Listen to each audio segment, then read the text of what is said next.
Did you know that with just a few clicks, you can isolate and control any object in your video with incredible precision using Segment Anything in ComfyUI? Let's go check it out. To get the Segment Anything tool, we're going to go into our Comfy Manager. We can choose the Custom Nodes Manager, just search for it. This is the one that you want. The author is Gijai, so we'll install it here. You'll also need to download the models for this. It says models automatically download, but that didn't work for me. So if it doesn't work for you, you just go to this link right here. I actually only ended up using these two, but if you have room, download all of them, then put them into this folder, ComfyUI/models/sam2. I will leave links to this in the description. After that, if you scroll up on this page, you can go to the examples folder. And these are the three basic ways to use it. VBox only works for still images. Point segment video and Florence both work with video. I'm going to use the Florence segment, but this one is pretty great too. So the first thing we're going to do is load this Florence segment example into a clean ComfyUI. It's going to look like this. And there's a load image node right here. Let's do this T-Rex here. And what we do is we go up to this Florence to run model, and you type a description of what you want it to mask. So in this case, I want it to mask a T-Rex. Hit Q prompt. Let's see what we get. All right. So you can see it's generating a mask. There is actually this resize image node, which is stretching it. I'll make this a square and re-queue it. And so you could kind of see what it's doing here. It's generating a mask over whatever you describe. And what we're going to do is use this mask to drive something else.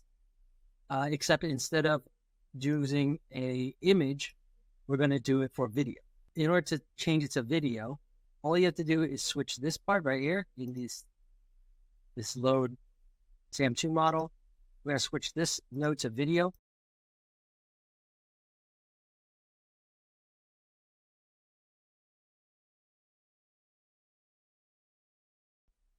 I'm going to load up this image I generated using DALL-E and Luma, and let's get a mask. So I'm going to go and change the Florence to run.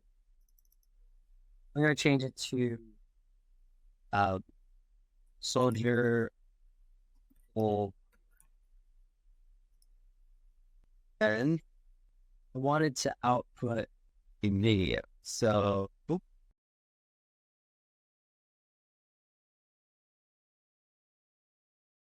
we can leave the video here for a preview.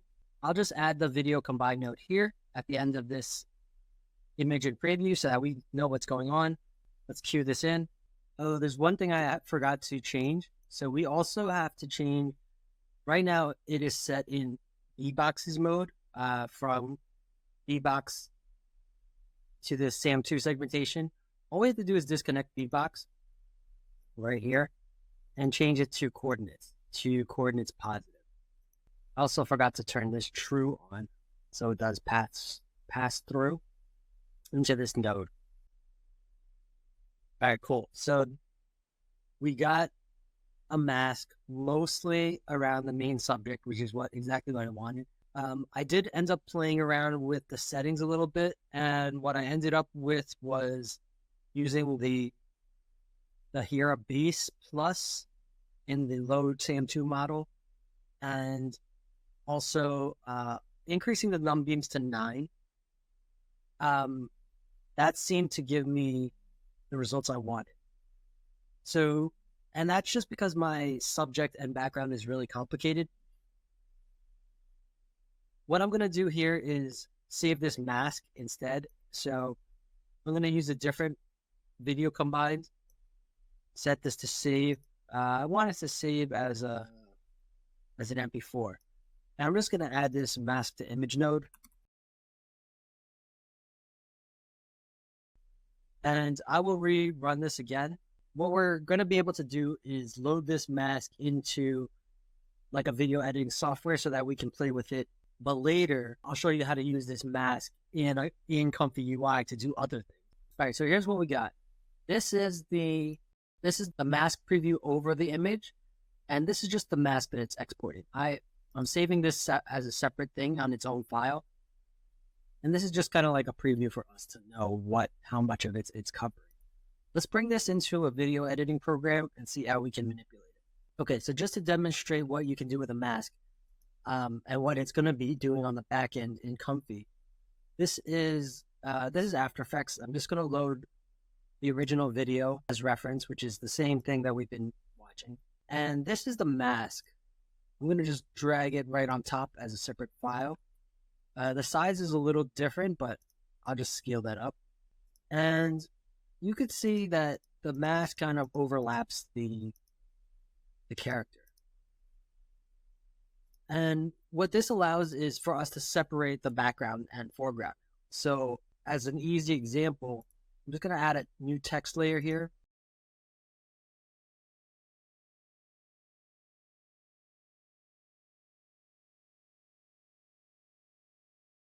Okay, so normally I would have to go in and rotoscope this character manually to get the words to appear behind her. And what I could do instead is use the mask here. If you're familiar with After Effects, we're just going to, and it's not important that you are, this is just to demonstrate what a mask is doing behind the scenes. So I'm going to set this track matte node. If you don't see it, you can hit this toggle switches, hit this track matte node, set it to my mask. And then right now it's on alpha matte, which is not what we need. We need the Luma matte, which is this. So just hit this button, and we're going to hit this invert button. So now you can kind of see as we play this, the text appears behind the character. And this is just to demo what the mask is doing behind the scenes. It gives us a separation between foreground and background. I can also do editing on this. So now that the mask allows me to separate foreground and background, I can go in. Let's say I want to blur out the background. I'll just do a fast blur. I don't want the text to be blurry. I'm going to set this mask again back to the mask SAM2. Switch this back to Luma and invert it. So now you can see the background before, right? You zoom in a little. So before, after. So now we can see we just blurred the background. And if I play this, so you're kind of just seeing, now we kind of have a little bit of a hard line, but I can actually blur. So if I want to help this edge a little bit, I can actually add a blur effect on this mask. So I'll just blur this, maybe blur tiny bit like this. Let's see, it'll one what I wanted. 3. All right. Great. Now I have the character kind of walking in front of this text. The background is blurred. Now I get this kind of this separation that would have been very hard for me to achieve without the mask. So let's go back into ComfyUI and see how we can use it in Comfy without bringing it into a post-editing program.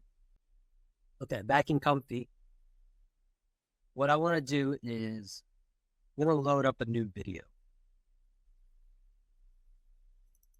This video is royalty-free video from Pixels right here. Shout out to the creator. What we can do is we're using the exact same setup. I want to target these dancers individually. So there's 3 of them. Let's change this to 3 dancers. I'm going to set this back down to the default of 3. Okay, so right out of the box, first of all, I forgot I got to resize this because it squished everything in. And I did an okay job. It got the 2 background dancers, but it got only half of this foreground dancer. Let's just adjust it a little bit to make sure I get everyone. And let's fix this size. So you can see that the mask actually pretty nicely captured all three dancers. I did have to tweak the prompt a little bit by adding just that they had long hair and they were making dramatic arm movements. What I wanted to do was isolate this dancer on the right just like this. And I did that by adding an index 2 into this Florence 2 coordinates box. Now, I was hoping that there was kind of like a way to determine which one was 0, which one was 1, and which one was 2. And I thought it might be this preview image kind of gives some numbers over here to how I think it's breaking up, but actually these seem to have nothing to do with the index numbers. So I guess there's 3 masks. You got to try 0, 1, and 2 and guess which one it is. Luckily that it doesn't take too long. And I figured out that this one on the right was 2. And what I want to do is use this mask and paint her out. I'm going to add an in-paint preprocessor. The way that works is we load up the image and the mask, which is this. And this is the mask, remember? And we're going to run a control net. Control net we're going to run is the in-paint. We have to load up the checkpoint, kind of like a standard, any standard Stable Diffusion. And you can run any 1.5 model. Let's go with Cream Shaper.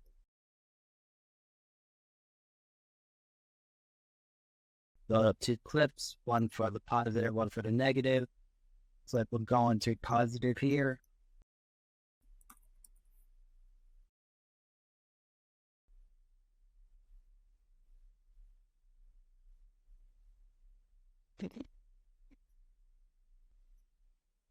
We're just going to put this width and height right straight from the resize image and the frame count into the batch size. Change this input, batch size. Okay, so it's getting, the latent image is getting all of its info from this video. Got another video combined here. See what we get. All right, so this is what we get initially, and obviously this is not what we want over here. But you could see that the mask is affecting this area. It's just not removing it completely. So in order to remove it completely, I'm going to expand the mask. So let's go back up to the mask that goes into the in-paint preprocessor. We'll add a mask 6 node, and let's try to make sure we want to remove as much around that area as possible. So let's dilate it by like 10. Fill holes. Sure. Let's do all this and lower it by 3. And let's rerun that. So what we have here is the result. Now you can see it's mostly removed, but the area that we're affecting is a little bit glitchy. And I think that's because the in-paint is trying to figure out what's causing the shadow at the bottom, which was not part of the map. I'm also going to add the animate diff nodes so that it smooths out that glitchiness.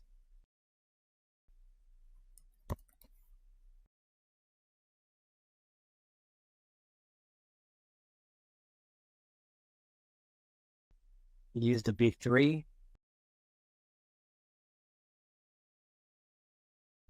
And let's see.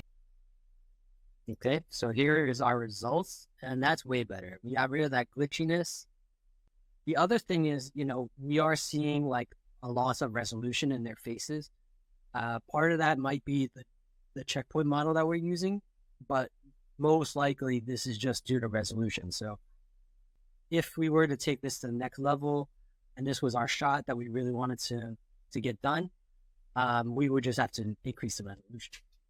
But let's leave that here for now. We're going to use the masks to really change this scene up. Okay, so let's go back to this Florence 2 node, which is it comes after the Florence node. And what it did was when I put this 2 in, if you remember, it isolated the mask. Instead of all 3 girls, it moved on to the one screen right girl. So let's remove that for now. And what I want to do is I want to keep all 3 girls. So by deleting this index, I'll get all 3 again. And what I want to do is target the background. So right now it's targeting the 3 of them in the mask. And so instead, I'll invert the mask. So what this is going to do is target everywhere except the 3 girls. We no longer need our in-painting mask. I'm actually going to delete that. And I'll delete... Actually, we'll leave this matte mask fixed because we might need this. You know what? Let's plug the invert after the mask fixed. And actually, let's just reduce this a little bit. So it's going to dilate by 3 and blur by 3. So that'll just give the mask a softer edge so that it can kind of integrate a little bit nicer. I do need another control net, and I got a request to show how to use a canny control net. So let's try that out right now. I think this will be a good example of how to use canny. Let's use the canny edge. And I'm going to plug this right. This is basically this image. We're going to throw that through the canny edge and then use a control net. Now, the control net that I need is the one with the mask. So you could actually, this is the one we had used originally, the apply control net, and you can see there's no mask. So if you get confused about which one to use, just keep scrolling until you find the control net with a mask. Hey, there it is. So this one has the mask right here. So this is the one we want. So let's use this control net. I'm going to plug the canny image in. We can actually preview this too, just to see what it's doing.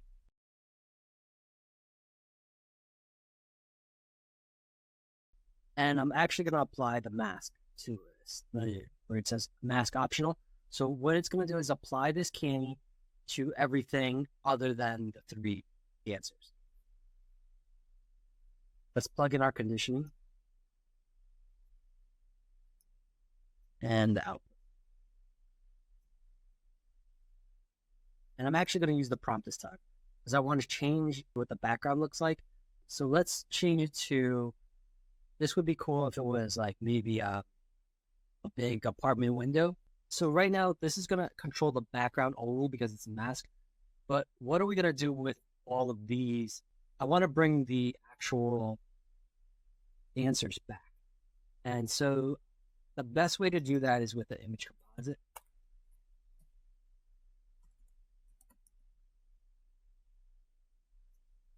We're going to set our animated background at this point as the destination, and the source is going to be the original resized video. It's basically just the dancers, goes to the image resize. That's what we're using as all of our masking and control nets. Let's plug that into source, and the mask is going to be the red foreground image, which is before the invert. So right here, let's mask that. Let's run this and see what we get. Okay, so here's our result. This is pretty much what I was asking for. The only issue is that, well, a few things. First of all, the background is a little bit too cartoony than I wanted. That's just due to the checkpoint. So we can change that to something more realistic. Also, I have it looks like I have a ghosting image in the background, and that's because it looks like the real image or the original image is composited on top of something in the background that's not fully matching. So what I'm going to do to get rid of that is, so I'm going to bring back the in-painting node.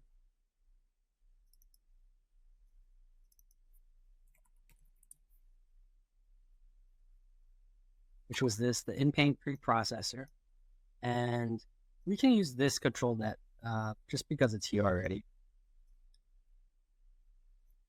And we want the control net model to be in, set that here. put this into the control net. We're going to run this positive. Oh, we can run the negative into. This is right. What?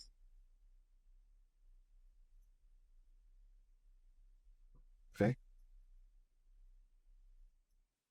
And we run the preprocess, the in-paint preprocessor. So what this is going to do is we want it to in-paint wherever the mask is. So we don't want the inverse. We want where the mask is, and we want it to in-paint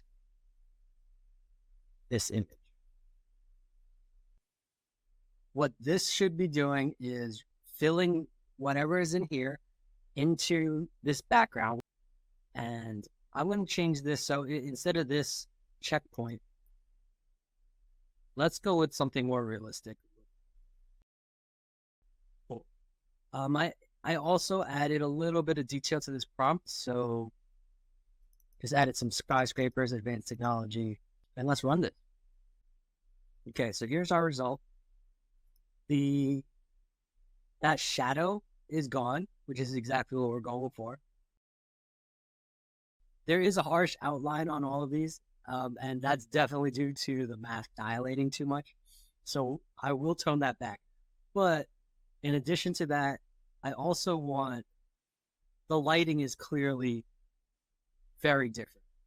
So let's relight our subject using the same mask. Let's relight our subject so it kind of matches the background a little bit better. In order to do that, I'm just going to add this color match node to keep it simple. There are some more advanced tools that can relight. ComfyUI Light is one of them. I will leave a link to this, but I'm not going to use it in this setup just because it would require a whole new installation, and it's kind of its own video to show what this tool can do on its own. So for right now, we'll just stick to using a simple color match, and I'm going to go in and start grouping things up just so that things look a little bit more clear for people to understand. Let's run this. All right, so here are the results. Actually, it's worth bringing in the original. So just put them side by side so that we can see how far we've come. The left side this is the original video. We then were able to use the masks to isolate the dancers, use control nets to change the backgrounds, and then use the masks again to change their color and match them to the background. You know, it's also worth noting that the background is shifting, and that's because every 16 frames Animate Diff likes to change things up. So let's fix that real quick. I'm going to go into my Animate Diff section. I'm just going to disable this whole group because we don't need the Animate Diff anymore. I actually used that to smooth out something in the in-painting video originally, but we actually only need one frame for our Stable Diffusion to generate. We'll also have to change this batch size. So right now the empty latent image is matching the batch size of whatever the video is. So we're just going to put in our own batch size. Set this to 1. So it's only going to generate one image, but because we have 32 frames in the video and only one frame that's being generated in Stable Diffusion, I'm going to use this batch make node. So if you look at this preview on the left, it will duplicate the input frame as a batch. So it'll take the one frame that we have and duplicate it as many times as we need. In this case, we have 32 frames in the video, so the image will be duplicated 32 times. So we run the same frame 32 times and just replace where this goes into, which is destination and image ref. And then let's run this. Okay, so here we go. We have our original. We have our new image composite with still they have the yellow tint, and then we have the color match to match the background. It's only a single frame generated in Stable Diffusion, so there's no weird warping or anything. Perfect. So that's how we can use Segment Anything to create masks to control very specific parts of our video. With that in mind, Happy creating. I hope that this adds to your creative skill set. If you got to the end of this video, please drop me a subscribe. I'd really appreciate that. And I will see you in the next one. Well, that's like it.